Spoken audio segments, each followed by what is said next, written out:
Students ਨੂੰ ਬਹੁਤ ਜ਼ਿਆਦਾ ਪ੍ਰੋਬਲਮ ਆਉਂਦੀ ਹੈ ਆਪਦਾ ਟਾਈਮ ਮੈਨੇਜ ਕਰਨ 'ਚ। ਜੋ ਕੁਐਸਚਨ ਆਪਾਂ ਨੂੰ ਨਹੀਂ ਸਮਝ ਆ ਰਿਹਾ ਉਹਨੂੰ ਉੱਥੇ ਹੀ ਛੱਡ ਦੇਣਾ ਚਾਹੀਦਾ ਹੈ। ਹੁਣ ਉਹਨਾਂ ਕੁਐਸਚਨਸ ਨੂੰ ਕਿਵੇਂ ਰੀਡ ਕਰਨਾ ਹੈ ਇਹ ਵੀ ਇੱਕ ਬਹੁਤ ਵੱਡਾ ਕੁਐਸਚਨ ਹੈ। ਆਇਲਸ ਐਗਜ਼ਾਮੀਨੇਸ਼ਨ ਵਿੱਚ ਇਹ ਹੈ ਕਿ ਅਗਰ ਆਪਾਂ ਇੱਕ ਵੀ ਵਰਡ ਆਪਣੀ ਲਿਮਿਟ ਤੋਂ ਉੱਪਰ ਲਿਖਤਾ, ਅਗਰ ਟਰੂ ਫਾਲਸ ਪੁੱਛਿਆ ਆਪਾਂ ਯੈਸ ਐਂਡ ਨੋ ਲਿਖਤਾ, ਉਹਨਾਂ ਨੇ ਆਪਣਾ ਆਨਸਰ ਨਾਲ ਦੀ ਨਾਲ ਗਲਤ ਕਰ ਦੇਣਾ।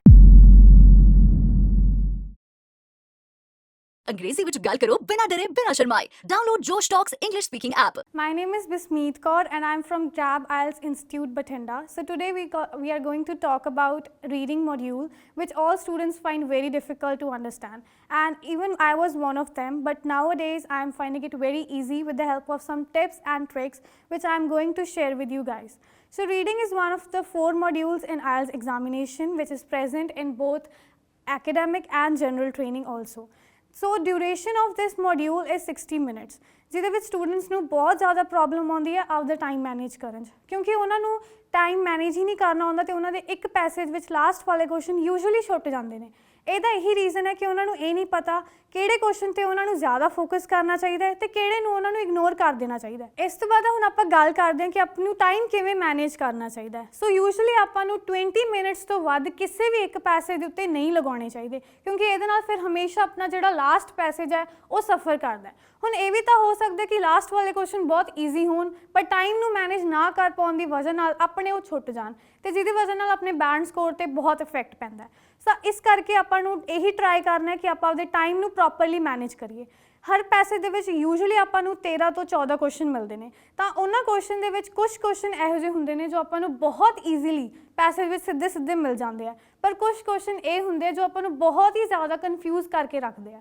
ਤਾਂ for that type of questions ਆਪਾਂ ਨੂੰ ਇਹੀ ਕਰਨਾ ਚਾਹੀਦਾ ਹੈ, ਜੋ ਕੁਐਸਚਨ ਆਪਾਂ ਨੂੰ ਨਹੀਂ ਸਮਝ ਆ ਰਿਹਾ ਉਹਨੂੰ ਉੱਥੇ ਹੀ ਛੱਡ ਦੇਣਾ ਚਾਹੀਦਾ ਹੈ ਤੇ ਨੈਕਸਟ ਕੁਐਸਚਨ ਤੇ ਚੱਲ ਜਾਣਾ ਚਾਹੀਦਾ ਹੈ, ਤਾਂ ਕਿ ਆਪਣੇ ਲਾਸਟ ਵਾਲੇ ਪੈਰਾਗ੍ਰਾਫ ਦੇ ਕੁਐਸਚਨਸ ਨਾ ਛੁੱਟਣ। ਕਿਉਂਕਿ ਇੱਕ ਦੋ ਦੀ ਵਜ੍ਹਾ ਨਾਲ ਜੇ ਆਪਣੇ ਕੁਝ ਜ਼ਿਆਦਾ ਕੁਐਸਚਨ ਸਫਰ ਕਰਨਗੇ ਤਾਂ ਉਹ ਬਹੁਤ ਜ਼ਿਆਦਾ ਆਪਾਂ ਨੂੰ ਵੀ ਬੁਰਾ ਲੱਗੂਗਾ। ਤਾਂ ਇਸ ਕਰਕੇ ਸਭ ਤੋਂ ਪਹਿਲਾਂ ਆਪਾਂ ਕੀ ਕਰਨਾ ਹੁੰਦਾ ਹੈ, ਆਪਾਂ ਆਪਦੇ ਕੁਐਸਚਨ ਨੂੰ ਪੜ੍ਹਨਾ ਹੁੰਦਾ ਹੈ। ਜ਼ਿਆਦਾਤਰ ਸਟੂਡੈਂਟਸ ਕਿੱਥੇ ਮਾਰ ਖਾਂਦੇ ਆ, ਉਹ ਪਹਿਲਾਂ ਪੈਸੇਜ ਨੂੰ ਰੀਡ ਕਰਦੇ ਆ ਫਿਰ ਜਾ ਕੇ ਕੁਐਸਚਨਸ ਤੇ ਆਉਂਦੇ ਆ। ਆਪਣੇ ਹਿਊਮਨ ਬ੍ਰੇਨ ਦੀ ਇੰਨੀ ਕੁ ਟੈਂਡੈਂਸੀ ਹੁੰਦੀ ਹੈ ਕਿ ਉਹ ਸਿਰਫ ਕੁਝ ਇਨਫੋਰਮੇਸ਼ਨ ਬਹੁਤ ਜਲਦੀ ਸਟੋਰ ਕਰ ਲੈਂਦਾ ਹੈ, ਪਰ ਜਦੋਂ ਆਪਾਂ ਬਹੁਤ ਜ਼ਿਆਦਾ ਵਾਈਡ ਇਨਫੋਰਮੇਸ਼ਨ ਅਗਰ ਆਪਾਂ ਆਪਦੇ ਮਾਈਂਡ 'ਚ ਰੱਖਾਂਗੇ ਤਾਂ ਆਪਾਂ ਭੁੱਲ ਜਾਵਾਂਗੇ। ਤਾਂ ਅਗਰ ਆਪਾਂ ਸਭ ਤੋਂ ਪਹਿਲਾਂ ਜਾ ਕੇ ਕੁਐਸਚਨ ਨੂੰ ਰੀਡ ਕਰਾਂਗੇ ਤੇ ਫਿਰ ਪੈਸੇ 'ਤੇ ਆਵਾਂਗੇ ਤਾਂ ਇਹ ਆਪਣੇ ਕੁਐਸਚਨ ਨੂੰ ਛੇਤੀ ਲੱਭਣ ਦੇ ਜਿਹੜੇ ਚਾਂਸਿਸ ਹੈ ਉਹ ਬਹੁਤ ਜ਼ਿਆਦਾ ਵੱਧ ਜਾਂਦੇ ਆ। ਤਾਂ ਅਗਰ ਆਪਾਂ ਟਰਾਈ ਕਰੀਏ ਆਪਾਂ ਪਹਿਲਾਂ 2 ਕੁਐਸਚਨਸ ਨੂੰ ਪੜ੍ਹ ਕੇ ਫਿਰ ਪੈਸੇ 'ਤੇ ਆਈਏ, ਉਹਦੇ ਨਾਲ ਆਪਾਂ ਨੂੰ ਜਿਹੜੇ ਆਨਸਰਸ ਹੈ ਉਹ ਛੇਤੀ ਮਿਲ ਜਾਂਦੇ ਆ। ਹੁਣ ਉਹਨਾਂ ਕੁਐਸਚਨਸ ਨੂੰ ਕਿਵੇਂ ਰੀਡ ਕਰਨਾ ਹੈ ਇਹ ਵੀ ਇੱਕ ਬਹੁਤ ਵੱਡਾ ਕੁਐਸਚਨ ਹੈ। ਤਾਂ ਸਭ ਤੋਂ ਪਹਿਲਾਂ ਆਪਾਂ ਨੂੰ ਕੀ ਕਰਨਾ ਚਾਹੀਦਾ ਹੈ, ਕੁਐਸਚਨ ਨੂੰ ਚੰਗੀ ਤਰ੍ਹਾਂ ਸਮਝਣਾ ਚਾਹੀਦਾ ਹੈ ਵੀ ਜੋ ਆਪਣਾ ਕੁਐਸਚਨ ਹੈ ਉਹਨੇ ਆਪਣੇ ਤੋਂ ਕੀ ਪੁੱਛਿਆ। ਅਗਰ ਆਪਾਂ ਨੂੰ ਕੁਐਸਚਨ ਹੀ ਨਹੀਂ ਸਮਝ ਆਊਗਾ ਤਾਂ ਆਪਾਂ ਨੂੰ ਆਨਸਰ ਵੀ ਕਿਵੇਂ ਮਿਲੂਗਾ। ਕੁਐਸਚਨ ਨੂੰ ਚੰਗੀ ਤਰ੍ਹਾਂ ਸਮਝਣ ਤੋਂ ਬਾਅਦ ਆਪਣਾ ਨੈਕਸਟ ਸਟੈਪ ਹੁੰਦਾ ਆਪਾਂ ਫਾਈਂਡ ਕਰਨੇ ਹੁੰਦੇ ਆ ਕੀਵਰਡਸ। ਕੀਵਰਡਸ ਜਿਹੜੇ ਉਹ ਵਰਡਸ ਹੋਣਗੇ ਜੋ ਮੇਨ ਆਪਣੇ ਕੁਐਸਚਨ ਦੇ ਵਰਡਸ ਹੁੰਦੇ ਆ, ਉਹਨਾਂ ਨੂੰ ਆਪਾਂ ਮਾਰਕ ਕਰ ਲੈਂਦੇ ਹਾਂ। ਉਸ ਤੋਂ ਬਾਅਦ ਆਪਾਂ ਕੁਐਸਚਨ ਦੀ ਪੂਰੀ ਲਾਈਨ ਨੂੰ ਨਹੀਂ ਫਾਈਂਡ ਕਰਨਾ ਹੁੰਦਾ ਪੈਸੇਜ ਵਿੱਚ, ਆਪਾਂ ਸਿਰਫ ਕੀਵਰਡਸ 'ਤੇ ਧਿਆਨ ਦੇਣਾ ਹੁੰਦਾ। ਜ਼ਿਆਦਾਤਰ ਸਟੂਡੈਂਟਸ ਕਿੱਥੇ ਮਾਰ ਖਾਂਦੇ ਆ, ਉਹਨਾਂ ਨੂੰ ਲੱਗਦਾ ਕਿ ਜੋ ਕੀਵਰਡਸ ਉਹਨਾਂ ਨੇ ਮਾਰਕ ਕੀਤੇ ਆ ਉਹਨਾਂ ਨੂੰ ਸੇਮ ਐਜ਼ ਇਟ ਇਜ਼ ਉਹੀ ਵਰਡਸ ਪੈਸੇਜ ਵਿੱਚ ਮਿਲ ਜਾਣਗੇ ਤੇ ਉਹ ਇਸ ਚੀਜ਼ ਨੂੰ ਹੀ ਫਾਈਂਡ ਕਰਦੇ ਰਹਿ ਜਾਂਦੇ ਆ ਤੇ ਉਹਨਾਂ ਨੂੰ ਨਹੀਂ ਮਿਲਦੇ, ਕਿਉਂਕਿ ਪੈਸੇਜ ਵਿੱਚ ਕਦੇ ਵੀ ਆਪਾਂ ਨੂੰ ਕੁਐਸਚਨ ਵਾਲੇ ਸੇਮ ਵਰਡਸ ਨਹੀਂ ਮਿਲਦੇ। ਸਿਰਫ 10% ਚਾਂਸ ਹੁੰਦੇ ਆ ਇਹੋ ਜਿਹੇ ਕੁਐਸਚਨ ਮਿਲਣ ਦੇ, ਤਾਂ ਉਹਨਾਂ ਕੁਐਸਚਨ ਦੇ ਆਪਾਂ ਨੂੰ ਕੀ ਗਿਵਨ ਹੁੰਦੇ ਆ, ਸਿਨੋਨਿਮਸ। ਤਾਂ ਆਪਾਂ ਨੂੰ ਟਰਾਈ ਕਰਨਾ ਚਾਹੀਦਾ ਜੋ ਆਪਾਂ ਕੀਵਰਡਸ ਮਾਰਕ ਕੀਤੇ ਆਪਾਂ ਟਰਾਈ ਕਰਨਾ ਹੈ ਵੀ ਉਹਦੇ ਸਿਨੋਨਿਮਸ ਆਪਾਂ ਨੂੰ ਮਿਲ ਜਾਣ। ਉਸ ਤੋਂ ਬਾਅਦ ਆਪਾਂ ਨੂੰ ਇਟ ਮੀਨਸ ਲੋਕੇਸ਼ਨ ਮਿਲ ਗਈ। ਜਦੋਂ ਆਪਾਂ ਨੂੰ ਸਿਨੋਨਿਮਸ ਮਿਲ ਗਏ ਆਪਾਂ ਫਿਰ ਤੋਂ ਆਪਣੇ ਕੁਐਸਚਨ ਵੱਲ ਜਾਵਾਂਗੇ, ਉਹਨੂੰ ਰੀਡ ਕਰਾਂਗੇ ਤੇ ਸਮਝਾਂਗੇ ਕਿ ਕੁਐਸਚਨ ਨੇ ਕੀ ਪੁੱਛਿਆ ਸੀ। ਫਿਰ ਆ ਕੇ ਪੈਸੇਜ ਨੂੰ ਪੜ੍ਹਾਂਗੇ ਤੇ ਉੱਥੋਂ ਆਪਾਂ ਕੀ ਕਰਨਾ ਹੈ, ਆਪਦਾ ਆਨਸਰ ਮਾਰਕ ਕਰਨਾ ਹੈ। ਫਿਰ ਆਪਾਂ ਆਪਦੇ ਕੁਐਸਚਨ 'ਤੇ ਵਾਪਸ ਜਾਣਾ। ਤਾਂ ਇੱਕ ਗਲਤੀ ਹੋਰ ਆਪਾਂ ਕਰਦੇ ਹਾਂ, ਆਪਾਂ ਉੱਪਰ ਜਿਹੜੀਆਂ ਦਿੱਤੀਆਂ ਹੋਈਆਂ ਡਿਟੇਲਸ ਆ ਉਹਨਾਂ ਨੂੰ ਨਹੀਂ ਪੜ੍ਹਦੇ। ਉਹ ਬਹੁਤ ਜ਼ਰੂਰੀ ਹੁੰਦੀਆਂ ਪੜ੍ਹਨੀਆਂ, ਕਿਉਂਕਿ ਉਹਦੇ ਵਿੱਚ ਆਪਾਂ ਨੂੰ ਲਿਮਿਟ ਦਿੱਤੀ ਹੁੰਦੀ ਹੈ। ਆਇਲਸ ਐਗਜ਼ਾਮੀਨੇਸ਼ਨ ਵਿੱਚ ਇਹ ਹੈ ਕਿ ਅਗਰ ਆਪਾਂ ਇੱਕ ਵੀ ਵਰਡ ਆਪਣੀ ਲਿਮਿਟ ਤੋਂ ਉੱਪਰ ਲਿਖਤਾ ਆਪਣਾ ਬੈਂਡ ਉੱਥੇ ਹੀ ਘੱਟ ਜਾਣਾ। ਤਾਂ ਸਭ ਤੋਂ ਪਹਿਲਾਂ ਆਪਾਂ ਦੇਖਾਂਗੇ ਕਿ ਹਾਂਜੀ ਆਪਣੀ ਵਰਡ ਲਿਮਿਟ ਕਿੰਨੀ ਹੈ। ਯੂਜੂਅਲੀ ਉੱਥੇ ਲਿਖਿਆ ਹੁੰਦਾ ਹੈ 1 word answer only, 2 words only ਔਰ 3 words and a number etcetera. ਫਿਰ ਆਪਾਂ ਆਪਦੇ ਆਨਸਰ ਨੂੰ ਆਪਦੇ ਲਾਈਨ ਲੋਕੇਸ਼ਨ ਜਿੱਥੇ ਵੀ ਆਪਾਂ ਨੂੰ ਮਿਲੀ ਸੀ ਉੱਥੋਂ ਆਪਾਂ ਫਾਈਂਡ ਕਰਾਂਗੇ। ਫਿਰ ਆਪਾਂ ਆਪਦਾ ਆਨਸਰ ਜੋ ਵੀ ਆਪਾਂ ਨੂੰ ਲੱਗਦਾ ਉਹਨੂੰ ਮਾਰਕ ਕਰਾਂਗੇ। ਇਸ ਤਰੀਕੇ ਨਾਲ ਅਗਰ ਆਪਾਂ ਸਾਰੀ ਰੀਡਿੰਗ ਨੂੰ ਸੋਲਵ ਕਰਾਂਗੇ ਤਾਂ ਆਪਣੇ ਜਿਹੜੇ ਬੈਂਡ ਸਕੋਰ ਹੈ ਉਹ ਆਟੋਮੈਟਿਕਲੀ ਇਨਕਰੀਜ਼ ਹੋ ਜਾਣਗੇ। ਅਗਰ ਤੁਸੀਂ ਇਸ ਚੀਜ਼ ਨੂੰ ਇੱਕ ਵਾਰ ਟਰਾਈ ਕਰਕੇ ਦੇਖੋਗੇ you will see improvement because I ਸੌ ਦਿਸ ਟੂ। ਉਸ ਤੋਂ ਬਾਅਦ ਹੁਣ ਆਪਾਂ ਨੂੰ ਬਹੁਤ ਤਰੀਕੇ ਦੇ ਕੁਐਸਚਨ ਮਿਲਦੇ ਨੇ, ਜਿਵੇਂ ਕਿ true false, headings, sentence ending, fill in the blanks etcetera. ਜ਼ਿਆਦਾਤਰ ਸਟੂਡੈਂਟਸ ਕਿਹੜੀ ਟ੍ਰਿਕ ਫੋਲੋ ਕਰਦੇ ਨੇ? ਸਕੀਮਿੰਗ ਐਂਡ ਸਕੈਨਿੰਗ, ਜਿਹਦੇ ਨਾਲ ਉਹ ਬਹੁਤ ਕਨਫਿਊਜ਼ ਹੋ ਜਾਂਦੇ ਨੇ ਬਿਕੋਜ਼ ਐਜ਼ ਆਈ ਟੋਲਡ ਕਿ ਸਿਨੋਨਿਮਸ ਹੀ ਮਿਲਦੇ, ਆਪਾਂ ਨੂੰ ਕਦੇ ਐਗਜ਼ੈਕਟ ਵਰਡਸ ਨਹੀਂ ਮਿਲਦੇ। ਤਾਂ ਆਪਾਂ ਨੂੰ ਕੀ ਕਰਨੀ ਚਾਹੀਦੀ ਹੈ? ਕੀਵਰਡ ਟੈਕਨੀਕ ਦਾ ਯੂਜ਼ ਜ਼ਿਆਦਾ ਕਰਨਾ ਚਾਹੀਦਾ, ਕਿਉਂਕਿ ਉਸ ਟੈਕਨੀਕ ਦੀ ਵਜ੍ਹਾ ਨਾਲ ਆਪਾਂ ਨੂੰ ਆਨਸਰਸ ਜਲਦੀ ਮਿਲ ਜਾਂਦੇ ਆ। ਪਰ ਹਰ ਕੁਐਸਚਨ ਨੂੰ ਕਰਨ ਦਾ ਇੱਕ ਵੱਖਰਾ ਸਟਾਈਲ ਹੁੰਦਾ ਹੈ। ਜਿਵੇਂ ਆਪਾਂ ਸਭ ਤੋਂ ਪਹਿਲਾਂ ਟਰੂ ਫਾਲਸ ਦੀ ਗੱਲ ਕਰਦੇ ਹਾਂ, ਕਿਉਂਕਿ ਟਰੂ ਫਾਲਸ ਬਹੁਤ ਜ਼ਿਆਦਾ ਸਟੂਡੈਂਟਸ ਨੂੰ ਡਿਫਿਕਲਟ ਲੱਗਦੇ ਆ। ਤਾਂ ਉਹਦੇ ਵਿੱਚ ਕੀਵਰਡਸ ਮਾਰਕ ਕਰਨ ਨਾਲੋਂ ਤੁਸੀਂ ਸਬਜੈਕਟ, ਵਰਬ, ਆਬਜੈਕਟ ਇਹਨਾਂ ਚੀਜ਼ਾਂ ਨੂੰ ਮਾਰਕ ਕਰ ਲਓ। ਤਾਂ ਜਦੋਂ ਆਪਾਂ ਨੂੰ ਆਪਣਾ ਸਬਜੈਕਟ ਤੇ ਆਬਜੈਕਟ ਮਿਲ ਗਿਆ ਤਾਂ ਆਪਣੀ ਨਾਟ ਗਿਵਨ ਵਾਲੀ ਆਪਸ਼ਨ ਉੱਥੇ ਹੀ ਡਿਲੀਟ ਹੋ ਜਾਂਦੀ ਹੈ। ਫਿਰ ਆਪਣੇ ਕੋਲ ਕੀ ਰਹਿ ਜਾਂਦਾ ਹੈ? ਯੈਸ ਜਾਂ ਨੋ।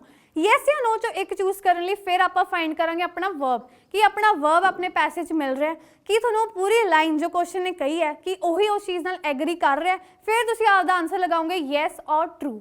ਅਦਰਵਾਈਜ਼ ਜੇ ਤੁਹਾਨੂੰ ਲੱਗ ਰਿਹਾ ਕਿ ਕੰਟਰਡਿਕਸ਼ਨ ਹੋ ਰਹੀ ਹੈ ਤਾਂ ਤੁਹਾਡਾ ਆਨਸਰ ਲੱਗੂਗਾ ਫਾਲਸ ਔਰ ਨੋ। ਇੱਥੇ ਆਪਾਂ ਨੂੰ ਫਰਕ ਪਤਾ ਲੱਗ ਗਿਆ ਕਿ ਯੈਸ ਜਾਂ ਟਰੂ ਦੇ ਵਿੱਚ ਤੇ ਨੋ ਐਂਡ ਫਾਲਸ। ਇਸ ਚੀਜ਼ ਨੂੰ ਵੀ ਆਪਾਂ ਕੁਐਸਚਨ ਵਿੱਚ ਬਹੁਤ ਚੰਗੀ ਤਰ੍ਹਾਂ ਪੜ੍ਹ ਲੈਣਾ ਹੈ ਕਿ ਆਪਾਂ ਯੈਸ ਐਂਡ ਨੋ 'ਚ ਆਨਸਰ ਦੇਣਾ ਹੈ ਜਾਂ ਟਰੂ ਫਾਲਸ ਤੇ ਟਰੂ ਐਂਡ ਫਾਲਸ ਵਿੱਚ ਆਨਸਰ ਦੇਣਾ ਹੈ। ਕਿਉਂਕਿ ਯੂਜੂਅਲੀ ਇਹਦੇ ਨਾਲ ਕੀ ਹੁੰਦਾ, ਅਗਰ ਟਰੂ ਫਾਲਸ ਪੁੱਛਿਆ, ਆਪਾਂ ਯੈਸ ਐਂਡ ਨੋ ਲਿਖਤਾ, ਉਹਨਾਂ ਨੇ ਆਪਣਾ ਆਨਸਰ ਨਾਲ ਦੀ ਨਾਲ ਗਲਤ ਕਰ ਦੇਣਾ, ਭਾਵੇਂ ਆਪਣਾ ਆਨਸਰ ਠੀਕ ਹੀ ਕਿਉਂ ਨਾ ਹੋਵੇ।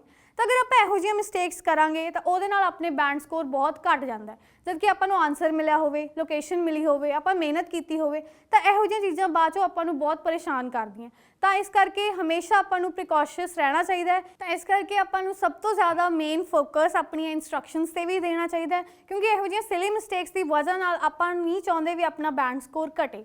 ਤਾਂ ਇਸ ਕਰਕੇ ਰੀਡਿੰਗ ਦੇ ਵਿੱਚ ਇੱਕ ਹੋਰ ਚੀਜ਼ ਬਹੁਤ ਮਾਇਨੇ ਰੱਖਦੀ ਆ, ਉਹ ਹੈ ਆਪਣੀ ਪ੍ਰੈਕਟਿਸ।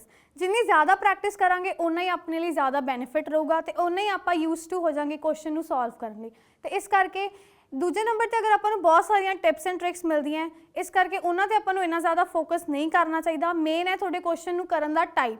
ਬਹੁਤ ਸਾਰੀਆਂ ਆਪਾਂ ਨੂੰ ਫੇਕ ਟਿਪਸ ਮਿਲਦੀਆਂ ਵੀ ਜੇ ਤੁਹਾਨੂੰ ਇਹ ਵਰਡ ਮਿਲ ਗਿਆ ਇਹ ਆਨਸਰ ਲਗਾ ਦਿਓ, ਉਹੋ ਜਿਹੀਆਂ ਟਿਪਸ 'ਤੇ ਆਪਾਂ ਨੂੰ ਇੰਨਾ ਫੋਕਸ ਨਹੀਂ ਕਰਨਾ ਚਾਹੀਦਾ ਤੇ ਆਪਣੀ ਸਿਰਫ ਪ੍ਰੈਕਟਿਸ ਦੇ ਉੱਤੇ ਧਿਆਨ ਦੇਣਾ ਚਾਹੀਦਾ। Thank you.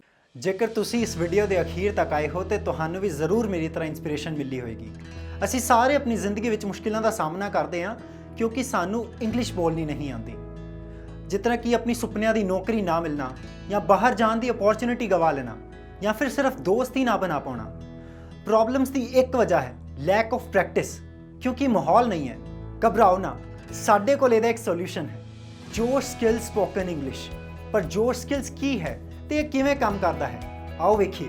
ਇਹਦੇ ਅੰਦਰ ਸਾਨੂੰ ਮਿਲਦੇ ਨੇ 4 ਸੈਕਸ਼ਨਸ: ਗ੍ਰਾਮਰ, ਵੋਕੈਬੂਲਰੀ, ਸਪੀਕਿੰਗ ਅਤੇ ਰੀਡਿੰਗ ਕਲਾਸਿਸ। ਫਿਰ ਆਉਂਦਾ ਹੈ ਸਾਡਾ ਫੇਵਰੇਟ ਪਾਰਟ ਇਸ course the, practice with partner. ਅਸੀਂ ਸਾਰੇ ਇੱਕ ਅਜਿਹੀ ਥਾਂ ਲੱਭਦੇ ਹਾਂ ਜਿੱਥੇ ਅਸੀਂ ਸਿੱਖ ਸਕੀਏ ਅਤੇ ਕੋਈ ਸਾਨੂੰ ਜੱਜ ਨਾ ਕਰੇ। ਇੱਥੇ ਤੁਸੀਂ ਬੋਲ ਅਤੇ ਪ੍ਰੈਕਟਿਸ ਕਰ ਸਕਦੇ ਹੋ ਹਜ਼ਾਰਾਂ ਸਟੂਡੈਂਟਸ ਨਾਲ ਜੋ ਤੁਹਾਡੀ ਤਰ੍ਹਾਂ ਇੰਗਲਿਸ਼ ਸਿੱਖਣਾ ਚਾਹੁੰਦੇ ਨੇ।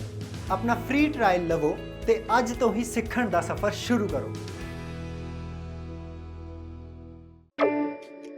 ਇਸ ਵੀਡੀਓ ਬਾਰੇ ਆਪਣੀ ਰਾਏ ਕਮੈਂਟ ਸੈਕਸ਼ਨ ਵਿੱਚ ਸਾਨੂੰ ਦੱਸੋ ਅਤੇ ਆਪਣੇ ਮਿੱਤਰਾਂ ਨਾਲ ਇਹ ਵੀਡੀਓ ਸ਼ੇਅਰ ਕਰਨਾ ਨਾ ਭੁੱਲਿਓ।